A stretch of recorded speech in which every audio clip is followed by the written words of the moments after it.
Hello everyone, welcome to AS point PCS. मैं चंदन प्रसाद। आज के इस सेशन में जेपीएससी प्रारंभिक परीक्षा झारखंड सामान्य अध्ययन जीएस 2 के अभ्यास प्रश्न का एपिसोड नंबर 11 को चर्चा करेंगे, जिसमें कि बहुत सारे महत्वपूर्ण प्रश्नों को शामिल किया गया है। अभी तक हमने आपके साथ जो डिस्कस किया है 10 एपिसोड डिस्कस किए थे, उसमें बहुत सारे महत्वपूर्ण प्रश्नों को झारखंड स्पेसिफिक शामिल किया गया था, जिसमें कि अगर अभी तक आपने उसे नहीं देखा है तो जरूर देखिएगा और साथ ही इस चैनल को सब्सक्राइब कर लीजिए और बेल आइकन को प्रेस कर दीजिए, जिससे आने वाले न्यू वीडियोस और न्यू लाइव सेशन की अपडेट आपको मिलती रहेगी। और साथ ही हमारे टेलीग्राम एएस पॉइंट पीसीएस को ज्वाइन कर लीजिएगा। आप सर्च कीजिएगा टेलीग्राम पर एएस पॉइंट पीसीएस, साथ ही उसका लिंक डिस्क्रिप्शन में दिया हुआ है, वहां से भी आप डायरेक्ट ज्वाइन कर सकते हैं। तो चलिए हम लोग आज का सेशन स्टार्ट करते हैं। Episode number 11। हर एपिसोड में आपको अंत में एक अभ्यास प्रश्न दिए जाते हैं। तो आज का जो अभ्यास प्रश्न था पिछला एपिसोड का, उसे हम लोग डिस्कस करते हैं। प्रश्न था आपका, हाल ही में प्रारंभ की गई वीर शहीद पोटो हो खेल विकास योजना के तहत सरकार सभी पंचायतों सहित राज्य भर में कितने खेल मैदान का निर्माण करेगी? ऑप्शन था आपका 2000, 5000, 10,000, 1000। तो इसका सही उत्तर होगा बी, 5000। हाल ही में झारखंड सरकार के द्वारा 3 योजनाएं प्रारंभ की गई थी। 3 योजनाएं थे आपका, एक बिरसा हरित ग्राम योजना, बिरसा हरित ग्राम योजना, फिर आपका नीलांबर पीतांबर जल समृद्धि योजना, हम शॉर्ट में लिख रहे हैं, और एक तीसरा योजना था वीर शहीद पोटो हो खेल विकास योजना। तो ये 3 योजनाएं प्रारंभ की गई थी। 4 मई को ये 3 योजनाएं प्रारंभ की गई थी, 4 मई 2020 को। लॉकडाउन जब से प्रारंभ हुआ था उसके बाद की स्थिति से संभलने के लिए, लोगों को रोजगार देने के लिए और अन्य आर्थिक गतिविधियों को चलाने के लिए इन 3 योजनाओं को प्रारंभ की गई थी। उसमें जो वीर शहीद पोटो हो खेल विकास योजना था, उसमें लक्ष्य रखा गया था कि राज्य के जो युवा हैं, युवतियां हैं, उन्हें खेल में और उनकी रुचि को बढ़ाने के लिए, उनका देश के साथ अंतर्राष्ट्रीय स्तर पर एक पहचान बने, तो इसके लिए उन्हें बहुत सारे खेल सामग्री उपलब्ध कराए जाए, खेल मैदान व्यवस्थित कराया जाए। तो इसीलिए इसमें एक लक्ष्य ये भी रखा गया था कि 5000 नए खेल मैदान भी बनाए जाएंगे। और ये सारी योजनाएं थी आपका ग्रामीण विकास विभाग द्वारा संचालित थी और मनरेगा के तहत इसमें नौकरियां देने का प्रावधान बनाया गया था। यहां पर जो पूछा गया था वीर शहीद पोटो हो खेल विकास योजना के तहत, तो ध्यान रखिएगा इसमें 5000 मैदानों की निर्माण की जाएगी। क्लियर है? तो चलिए आज का सेशन स्टार्ट करते हैं प्रश्न संख्या 1 से, एपिसोड 11। प्रश्न है आपका, निम्नलिखित कथनों में से कौन सा कथन सही नहीं है? मतलब कि आपको गलत कथन फाइंड आउट करना है। जब भी इस तरह के प्रश्न आते हैं तो हमने आपको पहले भी बताया है कि सबसे पहले केयरफुली, तो पहला स्टेप आपका क्या हो जाता है कि सबसे पहले केयरफुली आपको रीड करना है, क्वेश्चंस को समझना है कि आखिर पूछा क्या गया है। कीवर्ड इसमें बहुत सारे होते हैं, कीवर्ड को हाईलाइट करना है। जैसे कि आपका इसमें देख सकते हैं कि गलत कथन फाइंड आउट करना है, तो इसमें 3 स्टेटमेंट दिया हुआ है और साथ में उसमें देखिए बिरसा मुंडा के बारे में दिया हुआ है और साथ ही बहुत सारे इसमें कीवर्ड है, उसको आपको हाईलाइट करना है।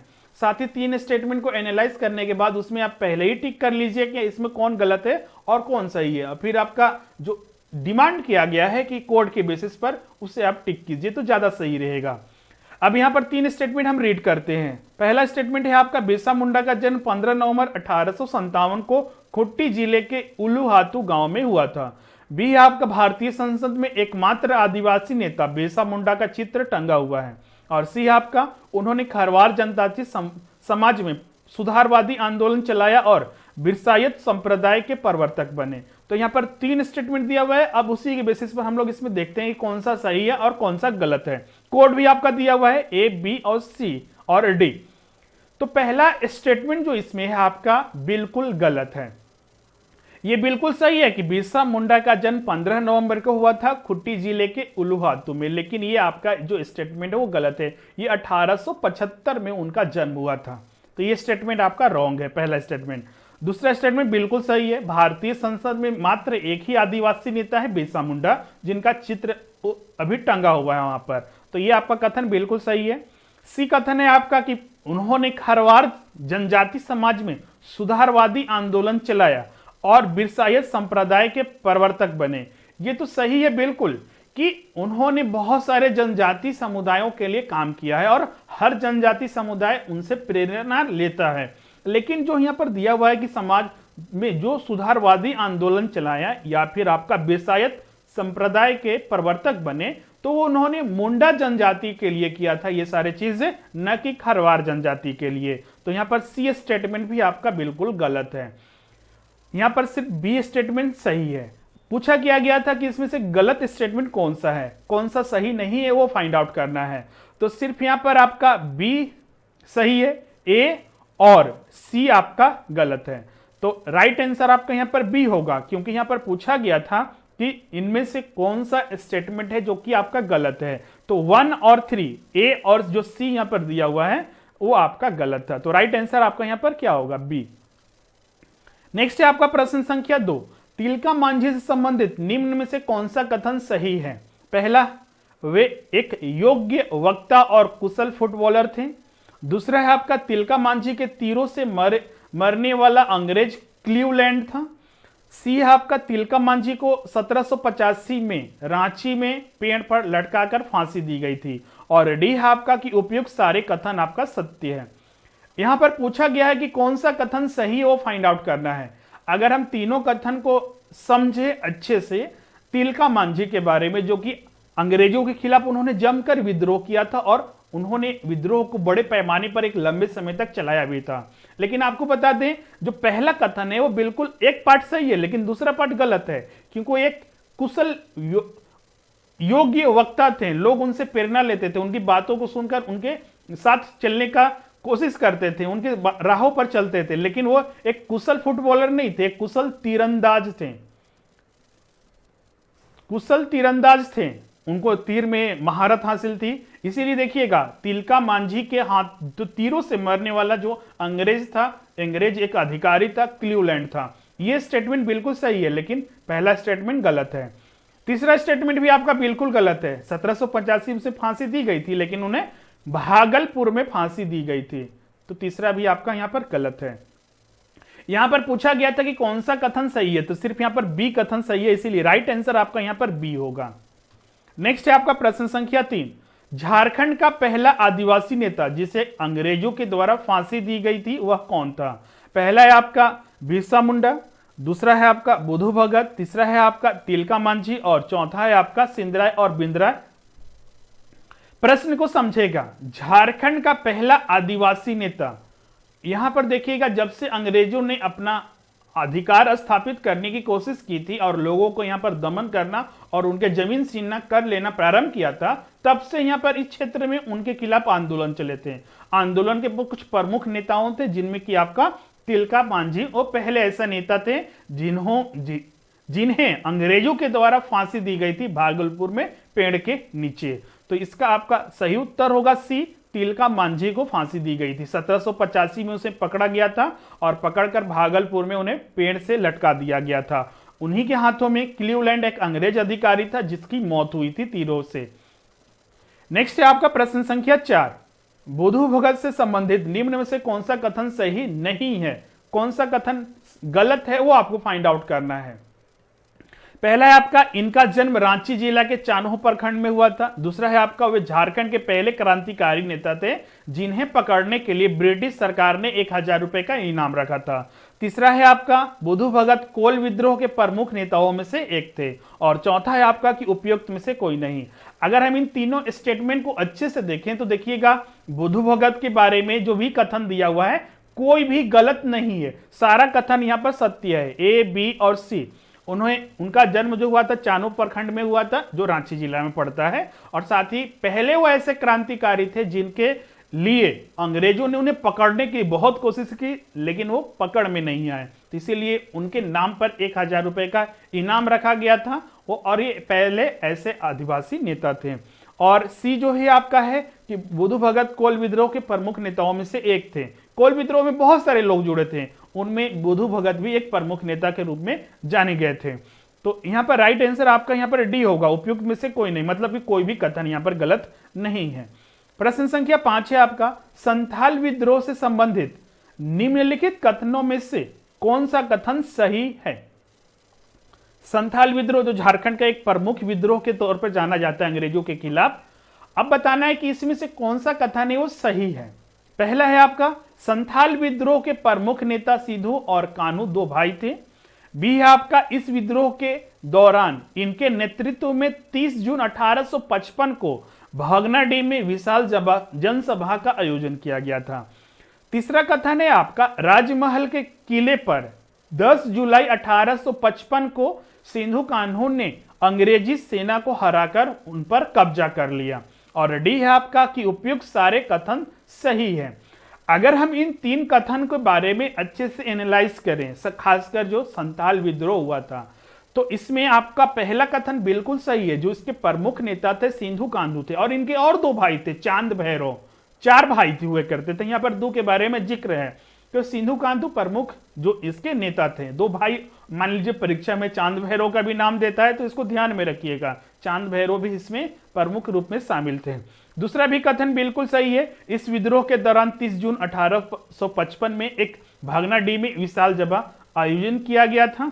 और तीसरा कथन भी बिल्कुल सही है कि राजमहल के किले पर इस विद्रोह के जो सिद्धू कान्हू के नेतृत्व में इस विद्रोह के दौरान राजमहल पर कब्जा कर लिया गया था और अंग्रेजों को वहां से भगा दिया गया था। और लास्ट में आपका जो डी है आपका उपयुक्त सारे कथन सही है। तो राइट आंसर आपका यहां पर क्या होगा? डी, क्योंकि ए, बी और सी तीनों कथन बिल्कुल सत्य है।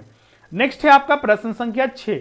शेख भिखारी का जन्म निम्न से किस स्थान पर हुआ था? ए है आपका हटिया, बी है आपका जगन्नाथपुर, सी है आपका ओरमांझी और डी है आपका गुमला। अगर हम बात करें शेख भिखारी का, जो कि एक आपका जमींदार के घर उनका जन्म हुआ था 1816 में, जिन्हें शेख पहलवान के नाम से जाना जाता है, उन्हीं के वो पुत्र थे। और शेख भिखारी एक स्वतंत्रता सेनानी थे जिन्होंने अंग्रेजों के खिलाफ जमकर विद्रोह हुआ था। और उनका जन्म जो हुआ था रांची जिले के ओरमांझी स्थान पर हुआ था। ओरमांझी जो अभी प्रखंड है वहां पर हुआ था। तो राइट आंसर आपका यहाँ पर सी होगा। एक चीज यहाँ पर नोट करने वाली चीज है जो कि आपको यहाँ पर ध्यान देने की जरूरत है, वो क्या है? ये 1816, इसमें आपका कॉन्फ्लिक्ट भी होगा। बहुत सारे स्टूडेंट कमेंट भी करेंगे कि अगर नेट पर सर्च कीजिएगा या फिर विकिपीडिया में देखिएगा तो उसमें दिखाया जाता है कि 1819 में उनका जन्म हुआ था। हम इसमें जो सही तथ्य मान के चल रहे हैं कि जो मनीष रंजन का जो बुक है उसमें ये 1816 दिया हुआ है, वहीं से ये प्रश्न को लिया भी गया था। तो 1816 दिया हुआ है, इसीलिए हम उसी को सही मान रहे हैं। क्योंकि जेपीएससी और जेएसएससी डिपार्टमेंट जो है आपका ऑथेंटिक जो मानता है मनीष रंजन को मानता है, और वो एक्सेप्टेबल भी होता है कि हाँ इसमें जो दिया हुआ है वो सही तथ्य दिया हुआ है। तो इसीलिए 1816 ही हम यहाँ पर कंसीडर कर रहे हैं और ओरमांझी में उनका जन्म हुआ था। नेक्स्ट है आपका प्रश्न संख्या 7। 1857 के विद्रोह के समय टिकैत उमराव सिंह ने भाई खांसी सिंह और दीवान शेख भिखारी से के साथ मिलकर किस घाटी पर अंग्रेजों के प्रवेश को रोक दिया था? पहला है आपका चुटुपाल घाटी, बी है आपका चारू घाटी, सी है आपका दोनों और डी है आपका उपयुक्त में से कोई नहीं। तो इसका सही उत्तर होगा सी, दोनों। क्योंकि जब 1857 का विद्रोह हुआ था तो इन्होंने शेख भिखारी जो कि आपका टिकैत उमराव सिंह के दीवान थे और टिकैत उमराव सिंह के भाई थे खांसी सिंह, इन तीनों ने नेतृत्व किया था और बहुत सारे लोग मिलकर अंग्रेजों के प्रवेश को जो चुटुपाल घाटी और चारू घाटी पर अंग्रेजों को रोका गया था। तो राइट आंसर आपका यहां पर सी होगा। नेक्स्ट है आपका प्रश्न संख्या 8। जयपाल सिंह से संबंधित निम्नलिखित कथनों में से कौन सा कथन सही नहीं है? मतलब कि जो गलत कथन है वो आपको फाइंड आउट करना है। पहला कथन है आपका उनका जन्म खूंटी जिला के टकड़ा गांव में 1891 में हुआ था। बी आपका जयपाल सिंह के गुरु का नाम सुकरापान था। सी आपका 1928 के एम्स्टर्डम ओलंपिक में इन्हें भारतीय हॉकी टीम के नेतृत्व की जिम्मेदारी मिली थी। और डी है आपका 1928 के ओलंपिक में ही भारत ने सर्वप्रथम स्वर्ण पदक हासिल किया था। अगर हम इन सारे ऑप्शन को सोचे तो अब देखिएगा जयपाल सिंह जो कि बहुत ही प्रसिद्ध व्यक्ति थे, झारखंड से जो संबंध रखते थे, उनका जन्म बिल्कुल आपका खूंटी जिला के टकरा गांव में हुआ था, लेकिन 1903 में हुआ था। 1903 में उनका जन्म हुआ था, न कि 1881 में। इसीलिए जो इसमें पहला कथन ही हुआ आपका बिल्कुल गलत है। उनका जन्म 1903 में हुआ था। दूसरा कथन भी बिल्कुल आपका सही है। जयपाल सिंह के जो गुरु का नाम था सुकरापान था। और 1928 में उन्होंने ओलंपिक में एम्स्टर्डम जो ओलंपिक हुआ था आपका, भारतीय हॉकी टीम का नेतृत्व जयपाल सिंह के द्वारा ही किया गया था और उन्हीं के नेतृत्व में भारत ने पहला स्वर्ण पदक भी हासिल किया था। तो सिर्फ इसमें एक जो पहला ऑप्शन है वो गलत है, इसीलिए राइट आंसर आपका यहां पर ए होगा। नेक्स्ट है आपका प्रश्न संख्या 9। 1857 की क्रांति में पलामू क्षेत्र का नेतृत्व किनके द्वारा किया गया था? पहला है आपका नीलांबर पीतांबर, दूसरा है आपका चांद भैरव, सी है आपका सिंधु कांधो और डी है आपका फूलो जानो। तो इसका सही उत्तर होगा ए, नीलांबर पीतांबर। दो भाई थे जिनके द्वारा उनका जन्म जो हुआ था पलामू में हुआ था और एक बहुत महत्वपूर्ण क्रांति किए थे और अंग्रेजों का उन्होंने बहुत ही शक्तिशाली विद्रोह भी एक गठित कर विद्रोह किया था। इनका जो एक सामना हुआ था अंग्रेजों से सबसे ज्यादा वो 1857 की क्रांति में हुआ था, जिन्होंने पलामू क्षेत्र का नेतृत्व नीलांबर पीतांबर के द्वारा ही किया गया था। लेकिन बाद में अप्रैल 1858 में अंग्रेजों ने इन्हें पकड़ लिया था और इन्हें लेस्लीगंज में फांसी दी गई थी। इसीलिए यहां पर जो राइट आंसर होगा आपका ए होगा। उनका पलामू क्षेत्र में 1857 में जो नेतृत्व किया गया था नीलांबर पीतांबर के द्वारा किया गया था। इसमें एक चीज और नोट कर लीजिएगा, हो सकता है एग्जाम में पूछा जाए। अभी हाल ही में उनके नाम पर झारखंड सरकार ने एक योजना प्रारंभ की गई है जिसका नाम है आपका नीलांबर पीतांबर जल समृद्धि योजना। जल वार्षिक जल के संरक्षण के लिए इस योजना को प्रारंभ किया गया है और खासी उन्हीं क्षेत्र में, ऐसे ये पूरे झारखंड में लागू किया जाएगा, लेकिन विशेष रूप से इसमें पलामू, गढ़वा, लातेहार है क्योंकि वहां पर जो स्थिति है अकाल पड़ने की या फिर वार्षिक वर्षा की वो बहुत ज्यादा खराब है, इसीलिए वहीं से इसे प्रारंभ किया गया है और वहां के जो क्रांतिकारी थे नीलांबर पीतांबर, उन्हीं के नाम पर इस योजना को प्रारंभ किया गया है, जो कि एक गर्व की बात है। नेक्स्ट है आपका प्रश्न संख्या 10। फूलो झानो से संबंधित निम्नलिखित कथनों में से कौन सा कथन सही नहीं है? पहला कथन है आपका इनका जो जन्म हुआ था मुंडा परिवार में हुआ था। बी है आपका फूलो झानो ने संथाल हुल में एक महत्वपूर्ण भूमिका निभाई थी। तीसरा है आपका महेशपुर मुठभेड़ में सिंधु कांधो के घायल हो जाने के बाद संथाल हुल का नेतृत्व फूलो झानो ने ही किया था और डी आपका उपयुक्त सारे कथन सत्य हैं। अगर हम बात करें इसका पहला कथन का, तो पहला कथन ही आपका यहां पर बिल्कुल गलत है क्योंकि उनका जन्म जो हुआ था संथाल परिवार में हुआ था, न कि मुंडा परिवार में। ये पहला आपका गलत है। दूसरा कथन आपका बिल्कुल सही है। दूसरा ऑप्शन दिया हुआ है कि संथाल हुल में उन्होंने महत्वपूर्ण भूमिका निभाई थी संथाल विद्रोह में, बिल्कुल सही है। जब महेशपुर में एक मुठभेड़ हुआ था अंग्रेजों के खिलाफ जिसमें कि सिंधु कांधो घायल हो गए थे, उसके बाद उन्होंने ही फूलो झानो ने ही मिलकर संथाल हुल विद्रोह का नेतृत्व किया था। तो बी और सी यहां पर आपका करेक्ट है, लेकिन ए आपका यहां पर गलत है। और उन्हें विशेष रूप से, ऐसे तो बहुत सारे आंदोलन में महिलाओं की विशेष भूमिका थी, लेकिन संथाल हुल में आदिवासी समुदाय के लोग महिलाओं के द्वारा जो फूलो और झानो ने नेतृत्व किया था, एक गर्व की बात है और इसे झारखंड में हमेशा याद रखा जाता है। तो यहां पर जो पहला कथन है वो बिल्कुल गलत है क्योंकि उनका जन्म संथाल परिवार में हुआ था, न कि मुंडा परिवार में। राइट आंसर आपका यहां पर ए होगा। तो ये आपका अंतिम प्रश्न था।